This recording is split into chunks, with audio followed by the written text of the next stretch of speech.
Hello అండి. ఈ వీడియోలో filter Chinese drama next part చూద్దాం. ప్రీవియస్ పార్ట్స్ యొక్క ప్లేలిస్ట్ లింక్ ఈ వీడియో డిస్క్రిప్షన్‌లో ప్రొవైడ్ చేశాను. ఫస్ట్ ఆ వీడియోస్ చూసి ఇది ఫాలో అవ్వండి. లేకపోతే కన్‌ఫ్యూజ్ అయిపోతారు. ఛానెల్‌లో ఇలాంటి వీడియోస్ వస్తూనే ఉంటాయి. సో, తప్పకుండా ఛానెల్‌ని సబ్స్క్రైబ్ చేసుకొని బెల్ ఐకాన్ ఆన్ చేసి పెట్టుకోవడం అస్సలు మర్చిపోకండి. ఎపిసోడ్ స్టార్టింగ్‌లోనే సూచంగ్ నిద్ర లేచి బ్రష్ చేసుకుందాం అని చెప్పేసి మిర్రర్ దగ్గరకొస్తుంది. బట్ మిర్రర్‌లో ఓన్లీ బ్రష్ ఇంకా పేస్టే కనిపిస్తూ ఉంటుందనమాట. తనిప్పుడు ప్రెజెంట్ ఇన్విజిబుల్ అయిపోతుంది కదా ఫిల్టర్ వల్ల. అప్పుడే తనకు గుర్తొచ్చి, అవును కదా! నేనింకా ఇన్విజిబుల్ లానే ఉన్నానని చెప్పి, ఎలా అయినా సరే ఈ ఫిల్టర్‌ని తీసేయాలని చెప్పేసి చాలా ప్రయత్నాలు చేస్తూ ఉంటుందనమాట. బట్ ఎంత తీయడానికి ట్రై చేసినా అదేమో రాదు. తనకేం చేయాలో అర్థం కాక ఇక తనలో తనే బాధపడుతూ ఉంటుంది. మన ట్యాంక్ వచ్చేసి కాల్ మాట్లాడుతూ ఉంటాడు. నేను ఆ ప్లేస్‌కొచ్చి అక్కడ అదంతా సెర్చ్ చేయాలని చెప్పేసి ఎవరికో చెప్తూ ఉంటాడనమాట. ఆ ఓల్డ్ లేడీ కోసం. ఇంతలో మన సూచంగ్ బ్యాక్ సైడ్ నుండి ట్యాంక్‌ని హగ్ చేసుకుంటుంది. ఇక ట్యాంక్ అర్థమవుతుందనమాట. తన టచ్ తెలుస్తుంది కాబట్టి తను హగ్ చేసుకోగానే సూచంగ్ వచ్చిందని చెప్పి కాల్ కట్ చేసి, "నిద్ర లేచావా? నీ కోసం బ్రేక్‌ఫాస్ట్ ప్రిపేర్ చేశాను రా" అని చెప్పి బ్రేక్‌ఫాస్ట్ తనకి పెట్టేస్తాడనమాట. తనేమో సాస్ తోటి స్మైలీ సింబల్ ఏసి ఆ బ్రెడ్ మీద ట్యాంక్‌కి చూయిస్తుంది. ట్యాంక్ మళ్ళీ తను బాధపడుతుందని చెప్పేసి ట్యాంక్ అనుకోకూడదని అలా చేస్తుంది. సో, ట్యాంక్ మర్చిపోయి నీకోసం జ్యూస్ కూడా తీసుకొచ్చానని చెప్పేసి ఆరెంజ్ జ్యూస్ కూడా తీసుకొచ్చిస్తాడు. సూచంగ్ ఏం చేస్తుందంటే ట్యాంక్‌కి టెక్స్ట్ చేస్తుంది. తన మాటలు కూడా వినిపించవు కాబట్టి, "నీతో పాటు నేను కూడా వస్తాను" అంటే ట్యాంక్, "ఏం అవసరం లేదు. ఇంట్లో ప్రశాంతంగా రెస్ట్ తీసుకో. నువ్వేం టెన్షన్ పడకు. ఎలా అయినా సరే ఆ ఓల్డ్ లేడీని నేను పట్టుకుంటాను." అలాగే వెళ్ళేప్పుడు సూచనతో ఏం చెప్తాడంటే, "జాగ్రత్తగా ఉండు. అలాగే ఎక్కడికి వెళ్ళినా కూడా ఫోన్ తీసుకువెళ్ళడం అస్సలు మర్చిపోకు. ఫోన్ లేకపోతే ఇక కమ్యూనికేషన్ కూడా మనం చేసుకోలేమన్నట్టు" చెప్తాడు. సూచంగ్ స్పూన్ తోటి ఓకే అని చెప్పి సైగలు చేస్తుందనమాట. ట్యాంక్ ఇక సరే అని స్టార్ట్ అవుతాడు. కాసేపు ఆగిన తర్వాత సూచంగ్‌కి తన ఫ్రెండ్ లిన్ కాల్ చేస్తూ ఉంటుందనమాట. సూచంగ్ ఆ రోజు లీవ్ తీసుకుందన్న విషయం తెలిసి ఏమైందా అని కనుక్కోవడానికి కాల్ చేస్తుంది.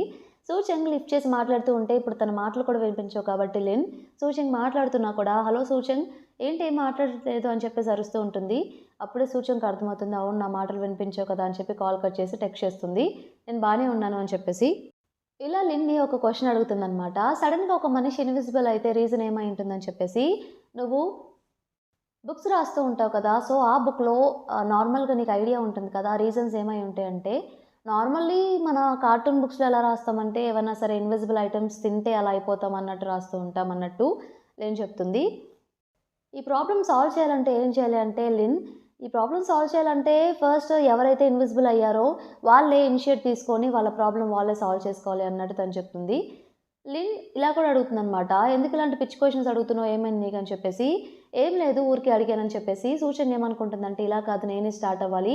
నేనే ఆ ఓల్డ్ లేడీ కోసం వెతకాలని చెప్పేసి తను స్టార్ట్ అవుతుందనమాట ఇంటి నుండి. ఫస్ట్ తను ఒక క్యాబ్ బుక్ చేసుకుంటుంది. ఆ క్యాబ్ అతను అక్కడికొచ్చిన తర్వాత సూచంగ్ అక్కడున్నా కూడా కనిపించదు కాబట్టి వెతుకుతూ ఉంటాడు. సూచంగ్ ఏమో "ఇక్కడున్నాను, ఇక్కడున్నాను" అని చెప్పేసి చెప్తూ ఉంటుందనమాట. మర్చిపోయి నేను కనిపించను కదా అని చెప్పేసి. మళ్ళీ పాపం క్యాబ్ క్యాన్సిల్ చేసుకొని ఇక నడుచుకుంటూ వెళ్తూ ఉంటుందనమాట. రోడ్ మీదేమో అందరూ మనుషులు నడుచుకుంటూ చాలా మందుంటారక్కడ. సూచంగ్ ఎవరికీ కనిపించదు కాబట్టి మళ్ళీ సూచంగ్ ఎవరైనా సూచంగ్‌ని తగిలినా కూడా తను ఎవరికీ కనిపించదు. బట్ టచ్ తెలుస్తుంది కాబట్టి తనేమో ఎవరిని మనుషుల్ని తాకకుండా కొంచెం డిస్టెన్స్ మెయింటైన్ చేసి నడుస్తూ ఉంటుంది. పాపం చాలా కష్టపడుతూ ఉంటుందనమాట వాళ్ళకి తగలకుండా నడవడానికి. సో, ఫైనల్లీ బస్ ఎక్కుదాం అని చెప్పేసి పరిగెత్తుకుంటూ పరిగెత్తుకుంటూ వెళ్లి ఎక్కబోతుంటే తను ఇన్విజిబుల్ కాబట్టి డోర్ క్లోజ్ చేయడానికి ట్రై చేస్తాడనమాట. బస్ డ్రైవ్ చేసే అతను. తనేమో మధ్యలో ఇరుక్కుపోతుంది పాపం. అతనికేమో అర్థం కాక ఇదేంటి ఇలా ఆగిపోయింది మిడిల్‌లో అని చెప్పి మళ్ళీ ఓపెన్ చేస్తాడు. ఇక సూచన వెంటనే లోపలికి వెళ్ళిపోతుంది. తను వెళ్ళిపోగానే క్లోజ్ చేస్తాడు. సో, తనిక ఆ బస్‌లో ఎవరికీ టచ్ అవ్వకుండా వెళ్లి ఒక పక్కన నిలబడుతుందనమాట. బాధపడుతూ ఉంటుంది. నేనెవరికీ కనిపించను కాబట్టి నా పెయిన్ ఇంకా నా సంతోషమైన ఏది ఎవరికీ తెలీదు.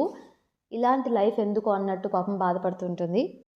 ఇంకో పక్క మన ట్యాంక్ వచ్చేసి ఆ ఏరియాకి వెళ్ళి అక్కడంతా సెర్చ్ చేస్తూ ఉంటాడనమాట. ఈమె అప్పుడు ఫ్లవర్స్ అమ్మింది కాబట్టి అక్కడ ఒక పక్కనే ఒక స్టాల్‌లా ఉంటే అక్కడికి కూడా వెళ్లి కనుక్కుంటూ ఉంటాడు. ఈమెను ఎప్పుడైనా చూసారా ఇక్కడ చుట్టుపక్కల ఫ్లవర్స్ అమ్మడం అని అడుగుతూ ఉంటే ఆమేమో నేనెప్పుడు చూడలేదు అన్నట్టే చెప్తుంది. కావాలంటే మీ వీచాట్ నెంబర్ ఇవ్వండి, దీన్ని స్కాన్ చేయండి. ఎప్పుడైనా కనిపిస్తే మీకు చెప్తాను అని చెప్పి చెప్తూ ఉంటే సరే అని చెప్పి స్కాన్ చేయబోతాడు. ఈ గ్యాప్‌లో బయట ఒక బెల్ ఉంటే అది మోగుతూ ఉంటుందనమాట. సో, దాన్ని బట్టి మన ట్యాంక్ అర్థం చేసుకుంటాడు. సూచంగ్ వచ్చిందని చెప్పేసి తనకి సైగలు చేస్తుందని చెప్పి. ట్యాంక్ వెంటనే అక్కడ చెయ్యి పెట్టడానికి ట్రై చేస్తాడు. టచ్ తెలుస్తుందా లేదా, సూచంగ్ ఉందా లేదా అని చెప్పేసి. ఇక తెలుస్తుందనమాట. సూచంగ్ చెయ్యి పట్టుకుంటాడు. ఇక అర్థమైపోతుంది సూచంగ్ అక్కడికొచ్చేసిందని చెప్పేసి. ఇక సూచంగ్‌ని అక్కడి నుండి వెంటనే తీసుకెళ్తూ ఉంటాడు. ఇద్దరు నడుచుకుంటూ వెళ్తూ ఉంటారు. టాంగ్ ఏం చేస్తాడంటే సూచంగ్ ఎవరికీ కనిపించదు కాబట్టి మళ్ళీ సూచంగ్‌ని తోసేస్తారేమో అని చెప్పి సూచంగ్ మీద చెయ్యేసి గట్టిగా పట్టుకుంటాడు. బట్ అందరికేమో టాంగ్ గాల్లో చేపెట్టినట్టు కనిపిస్తూ ఉంటుంది కదా! వాళ్ళందరూ ఎవరు ఇతను ఇలా చేస్తున్నాడని చెప్పి వాళ్ళనుకుంటారనమాట. సూచంగ్ టాంగ్‌ని అపార్థం చేసుకున్నా కూడా నా కోసం ఇదంతా చేస్తున్నాడని చెప్పి తను చాలా హ్యాపీగా ఫీల్ అవుతుంది. టాంగ్ క్వెషన్ చేస్తాడనమాట. "నువ్వెందుకొచ్చావు?" అని చెప్పి సూచంగ్ మెసేజ్ చేస్తుంది ట్యాంక్‌కి. నా ప్రాబ్లమ్ ఎలా అయినా సరే నేనే సాల్వ్ చేసుకుందామని నేనే స్టార్ట్ అయ్యి వచ్చాను అన్నట్టు చెప్తుంది. అప్పుడే ట్యాంక్‌కి పోలీస్ స్టేషన్ నుండి కాల్ వస్తుందనమాట. సో, ఆ లేడీ గురించి పోలీస్ వాళ్ళ డేటాబేస్‌లో ఏమన్నా క్లూస్ ఏమన్నా దొరుకుతాయేమో అని చెప్పి ట్యాంక్ ఇలా ప్లాన్ చేస్తాడు. వాళ్ళు రమ్మని చెప్తే ఇక ట్యాంక్, సూచంగ్ ఇద్దరు కలిసి పోలీస్ స్టేషన్‌కి వెళ్తారు. పోలీసులు ఆమె ఫార్మ్ చూయిస్తారనమాట. సో, ఆ ఫార్మ్ చూయించి మీరు సెర్చ్ చేసింది ఈమె కోసమేనా అంటే పక్కనే సూచంగ్ సైగలు చేసిందనమాట యెస్ అని చెప్పి. ట్యాంక్ అవునని చెప్తాడు. ఇది మాత్రం పాసిబుల్ అవ్వదు. ఎందుకంటే ఈమె ఆల్రెడీ చనిపోయి 2 ఇయర్స్ అవుతుంది. సో, ఈ మధ్య ఈమె ఫ్లవర్స్ అమ్మడం అనేది ఇంపాసిబుల్ జరగని ఈవెంట్ అన్నట్టు పోలీసులు కన్ఫర్మ్ చేస్తారనమాట. ట్యాంగ్ ఇంకా సూచంగ్ షాక్ అయిపోతారు. ఏంటి ఈమె చనిపోయిందా అని చెప్పేసి. వాళ్ళిద్దరూ ఇక బయటకొచ్చేసి ఇలా మాట్లాడుకుంటూ ఉంటారనమాట. ట్యాంగ్ ఏం చెప్తాడంటే, మేబీ నువ్వు ఫిల్టర్ యూజ్ చేసి ఇంకొకరిలా ఎలా చేంజ్ అవుతున్నావో వాళ్ళు కూడా అప్పుడు ఈ ఓల్డ్ లేడీలా చేంజ్ అయ్యి నీకు ఇది ఇచ్చినట్టున్నారు అని నాకు డౌట్‌గా ఉందని ట్యాంగ్ అంటాడు. సూచంగ్ కూడా ఇక అదే నిజమనుకుంటుందనమాట. ఇక ట్యాంక్ వచ్చేసి ఇద్దరు బయట నడుచుకుంటూ వెళ్ళేప్పుడు తనకు తెలిసిన ప్రొఫెసర్స్ అందరికీ కాల్ చేసి ఈ ప్రాబ్లమ్‌కి సొల్యూషన్ అడుగుతూ ఉంటాడు. బట్ ఎవరు ఏం చెప్పలేరనమాట. సూచంగ్ ఏం చేస్తుందంటే ఒక మెసేజ్ పెడుతుంది. నా దగ్గర ఒక ఈజీ సింపుల్ వే ఉందని చెప్పేసి. ఇంకో పక్క లిన్ ఏం చేస్తుందంటే, సో మన ఫోన్ వెళ్ళి మీట్ అవుతుందనమాట. మర్యాదగా సూచంగ్ లీవ్ ఎందుకు తీసుకుందో చెప్పు, ఏదో జరుగుతుంది నాకు మీరెవరు చెప్పట్లేదని చెప్పి. సరే నేనే తన దగ్గరికి తీసుకెళ్తాను పదా అని చెప్పేసి తన దగ్గరికి తీసుకువెళ్ళడానికి ఇక ఇద్దరు కలిసి కార్‌లో స్టార్ట్ అవుతారు. సో మన సూచంగ్ ఐడియా ఏంటంటే ఆ బ్రాస్లెట్‌ని ఎలా అయినా సరే ఇరగ్గొడదామని చెప్పి ప్లాన్ ఏస్తుంది. సో ఫూకు తెలిసిన ఫ్రెండ్‌దేదో షెడ్ ఉంటే సో ఆ షెడ్‌కి వెళ్తారనమాట. సూచంగ్ ఇంకా ట్యాంగ్ ఇద్దరు కలిసి. అక్కడికి ఇంకా మన లిన్ కూడా వెళ్తారు. సూచంగ్ ఇక సుత్తి తీసుకొని దాన్ని పగలగొట్టడానికి తెగ ట్రై చేస్తూ ఉంటుంది. బట్ ఎంత ట్రై చేసినా ఏ ఏది తీసుకొని ట్రై చేసినా కూడా ఒక చిన్న స్క్రాచ్ కూడా పడదనమాట ఆ ఫిల్టర్ మీద. తనకేం చేయాలో అర్థం కాక మెసేజ్ పెడుతుంది ట్యాంక్‌కి. చిన్న స్క్రాచ్ కూడా పడట్లేదు, ఏం చేయాలో అర్థం కావట్లేదు అని చెప్పేసి. ట్యాంక్ వచ్చేసి ఇలా అంటూ ఉంటాడు, ప్రొఫెషనల్ చేత కట్ చేయిద్దామంటే నువ్వు ఇప్పుడు ఇన్విజిబుల్‌లో ఉన్నావు కాబట్టి మళ్ళీ నీ చేతికి ఏమన్నా అయితే హార్మ్ జరుగుతుంది. ఇప్పుడు ఆ పని అయితే చేయలేము. బట్ ఇంత వెయిట్ ఇన్నిటితో కూడా అది పగలట్లేదంటే అది ఎంత స్ట్రాంగ్ మెటీరియలో నాకు అర్థమవుతుంది అన్నట్టు చెప్తూ ఉంటాడనమాట. ఇంతలో లిన్ కూడా ఇలా చెప్తూ ఉంటుంది. ఇప్పుడు తను 3D వరల్డ్‌లో ఉంది కాబట్టి ఆ ఫిల్టర్ గుప్పెట్లో సూచంగ్‌ని పెట్టుకుంది. వన్స్ సూచంగ్ మళ్ళీ 2D వరల్డ్‌కి వచ్చిన తర్వాత మేబీ ఈ ఫిల్టర్‌ని పగలగొట్టే ఛాన్స్ ఏమైనా ఉంటుందేమో అన్నట్టు తను చెప్తూ ఉంటుంది.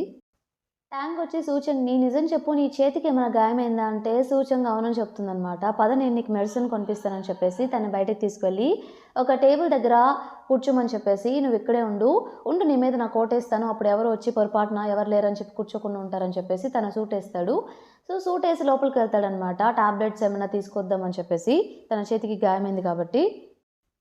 సూచంగ్ ఒక టేబుల్ మీద కూర్చుంటుంది కదా! అక్కడ పక్కనే కొంతమంది పిల్లలు ఒక అమ్మాయిని బుల్లీ చేస్తూ ఉంటారనమాట. నువ్వు టాంబాయ్‌లా ఉన్నావు, బాయ్‌లా ఉన్నావు చూడడానికి అని చెప్పేసి. అది చూడగానే సూచంగ్ తను చిన్నప్పుడు కూడా అందరూ తనని అలా హేల్ చేసేవాళ్ళు. అది గుర్తొచ్చేసి సూచంగ్‌కి కోపం వస్తుంది. అందుకే ఆ హేళన చేసే అబ్బాయిల్ని కావాలని చెప్పి ఇప్పుడు తను ఇన్విజిబుల్ కాబట్టి వాళ్ళనెళ్లి కొట్టేస్తుందనమాట చిన్నగా. వాళ్ళేమో అదేంటి ఇక్కడ ఎవరు లేరు, ఎవరో కొడుతున్నట్టు ఎందుకు ఇలా నొప్పొస్తుంది నాకేం అర్థం కావట్లేదు అని చెప్పేసి అలా చేసేసరికి వాళ్ళందరూ భయపడి పారిపోతారు. వాళ్ళు వెళ్ళగానే ఆ చిన్నమ్మాయి ఏడుస్తూ ఉండేసరికి సూచంగ్ తన ఫోన్‌లో ఒక సాంగ్ పెడుతుందనమాట. నువ్వు అమ్మాయివి బ్రేవ్‌గా ఉండాలి అన్నట్టుగా. ఆ సాంగ్ వినగానే అమ్మాయి నవ్వుతూ కన్ఫర్మ్‌గా నేను ఇక బ్రేవ్‌గా ఉంటాను అన్నట్టు ఇక అమ్మాయి అక్కడి నుండి వెళ్ళిపోతుంది. సూచంగ్ ఇక వెనక్కొద్దామని చెప్పి ఇటు తిరగగానే సడెన్‌గా ఒక ఫుట్‌బాల్ వచ్చి తన ఫేస్ మీద తగులుతుంది. అలా తగలగానే తను అక్కడే స్పృహ కోల్పోయి రోడ్డు మీద పడిపోతుందనమాట. ఇంకో పక్క మన ట్యాంక్ మెడిసిన్ కొనుక్కొని బయటకొచ్చి చూస్తే సూచంగ్ టేబుల్ మీద ఉండదు. తనింకా కనిపించదనమాట. ఇప్పుడు ఇన్విజిబుల్ కాబట్టి ఎక్కడుందో కూడా అర్థం కాదు. వెంటనే తనకి కాల్ చేయడానికి ట్రై చేస్తూ ఉంటాడు. తనేమో కాల్ లిఫ్ట్ చేయదు. ఏం చేయాలో ఏమీ అర్థం కాదనమాట. చాలా కంగారు పడిపోతూ ఉంటాడు. మళ్ళీ కాల్స్ ట్రై చేస్తూనే ఉంటాడు. అయినా కూడా తనిప్పుడు స్పృహ కోల్పోయి రోడ్డు మీద పడిపోయింది కాబట్టి కాల్ కూడా లిఫ్ట్ చేయదు. ఇక తనకేం చేయాలో అర్థం కాక అప్పుడే ట్యాంక్ ఒక విషయం గుర్తొస్తుంది. తనకు ఐ ప్రాబ్లమ్ ఉంది కదా! నార్మల్ హ్యూమన్ కన్నా సరే తను ఎక్కువ కలర్స్ చూడగలడనమాట. 100 ఎక్కువ కలర్స్. సో, అందుకే స్పెక్ట్స్ తీసి ఏమన్నా ట్రై చేద్దాం కనిపిస్తుందేమో అని చెప్పి ట్రై చేస్తాడు. అసలు ఎక్కువ సేపు చూడలేడనమాట స్పెక్ట్స్ తీస్తాను. ఎందుకంటే ఎక్కువ కలర్స్ కనిపిస్తూ ఉంటాయి కాబట్టి. అయినా కూడా సూచంగ్ కోసం తను ట్రై చేస్తాడు. ఫైనల్లీ దూరంగా సూచంగ్ రోడ్ మీద పడిపోవడం తను అబ్జర్వ్ చేస్తాడు. వెంటనే ఇక ఆపోజిట్ డైరెక్షన్ నుండి ఒక వెహికల్ వస్తూ ఉంటుంది సూచంగ్ వైపు. ఇక పరిగెత్తుకుంటూ వెళ్ళి ఆ వెహికల్ ముందు నిలబడతాడనమాట. వెంటనే అతను బ్రేక్ ఏసి, "ఏంటి నువ్వు చనిపోవాలనుకుంటున్నావా?" అని చెప్పేసి తిట్టేసి అతను సైడ్‌కి వెళ్ళిపోతాడు. వెంటనే ఇక సూచంగ్‌ని పట్టుకొని, "నీకేం కాలేదు కదా!" అని చెప్పేసి ట్యాంక్ చాలా బాధపడుతూ ఉంటాడనమాట. సూచంగ్ ఇక సైగలు చేస్తుంది. "నేను బానే ఉన్నాను. నాకేం కాలేదని" చెప్పేసి అప్పుడే తనకి స్పృహొస్తే నెక్స్ట్ డే వచ్చేసి సూచంగ్ వాళ్ళ ఇంట్లో చూపిస్తారనమాట.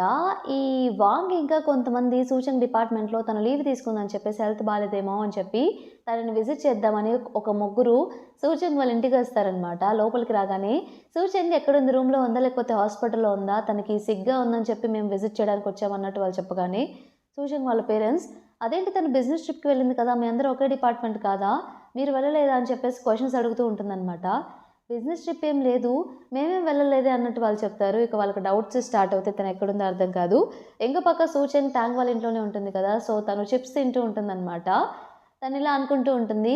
యాక్చువల్లీ టీవీ షోస్‌లో ఎలా చూపిస్తారంటే ఇన్విజిబుల్ అయితే ఏదైనా చేయొచ్చు, ఎక్కడికైనా వెళ్ళొచ్చు అన్నట్టు చూపిస్తారు. బట్ నేనేమో ఇంటి నుండి దాటి వెళ్ళలేకపోతున్నాను. అప్పుడే ట్యాంగ్ సూచన కోసం ఏదో ఆర్డర్ బుక్ చేస్తాడనమాట. వాళ్ళు ఆర్డర్ తీసుకొస్తే వాళ్ళని లోపల పెట్టమని చెప్తూ ఉంటాడు. సో, సూచంగ్ నీకోసం ఒక ఆర్డర్ చేశాను అంటే, సూచంగ్ ఏమో ఏం చేశాడా అని చెప్పేసి తెగ చూస్తూ ఉంటుంది. వాళ్ళు బయటకు వెళ్ళిపోగానే సిజర్ ఇస్తాడు కట్ చేయమని చెప్పేసి. ట్యాంగ్‌కి సూచంగ్ సిజర్ ఇస్తుంది. సో, సూచంగ్ ట్యాంగ్ ఏదో ఆ గిఫ్ట్ ఏంటో అడగడానికి తను మెసేజ్ చేయాలి కాబట్టి ఫోన్ తీస్తుంది. అప్పుడే వాళ్ళ అమ్మగారు ఫోన్ చేస్తూ ఉంటారు తనకి. అదేంటా అని చెప్పేసి ఎలాగో మాటలు వినపడవు కదా అని చెప్పి కాల్ కట్ చేసి వాళ్ళకి టెక్స్ట్ చేస్తుంది. ఏమైంది అని చెప్పేసి. నేను ఒక క్లయింట్ మీటింగ్‌లో ఉన్నానన్నట్టు కవర్ చేస్తుందనమాట. వాళ్ళ అమ్మగారు, "మీ నాన్నగారు బాత్రూమ్‌లో జారి పడిపోయారు" అన్నట్టు టెక్స్ట్ చేస్తుంది. ఆ మెసేజ్ చూడగానే సూచంగ్ ఇంక కంగారు పడిపోయి వెంటనే ట్యాంక్‌కి చూపిస్తుందనమాట. అర్జెంట్‌గా మనం మా ఇంటికి వెళ్ళాలని చెప్పేసి. ఇక ఇద్దరు స్టార్ట్ అయ్యి అక్కడికి వెళ్ళగానే కింద వాళ్ళ సిస్టర్ నిలబడి ట్యాంక్‌ని చూసి, "ఏది నా సిస్టర్ రాలేదా నీతో పాటు?" అంటే సూచంగ్ వచ్చింది కార్‌లోనే ఉంది అని చెప్పగానే తను డోర్ తీసి బయటకొస్తుంది. "ఏదిక్క లేదు కదా!" అంటే సూచంగ్ తన ఫిల్టర్ మాల్ ఫంక్షన్ అవ్వడం వల్ల ఇన్విజిబుల్ అయిపోయింది. ఇప్పుడు ఎవరికీ కనిపించట్లేదు. ఓన్లీ తన టచ్చే మీకు తెలుస్తుంది అని చెప్పగానే సూచంగ్ తన సిస్టర్ చేపట్టుకుంటుంది. అప్పుడే తన సిస్టర్‌కి అర్థమవుతుందనమాట ఇదంతా నిజమే అని చెప్పేసి.